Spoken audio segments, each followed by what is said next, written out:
Kandidatja për presidente e Lidhjes Demokratike të Kosovës Vjosa Osmani dhe kandidati i LDK-s për kryeministër Lumir Abdixhiku të martën kanë takuar kongresistin republikan Keith Self, i cili po shndron për një vizitë zyrtare në Kosovë. Sipas Osmanit, gjatë takimit me Self është diskutuar për bashkëpunimin e ngushtë me administratën Donald Trump dhe mundësinë e jashtëzakonshme për thellimin e këtij partneriteti.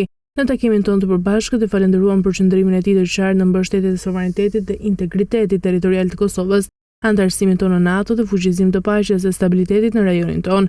Një delegacion i Kongresit Amerikan i udhëhequr nga kongresisti republikan Keith Self ka mbërritur në Kosovë në kuadër të një vizite në vendet e Ballkanit Perëndimor.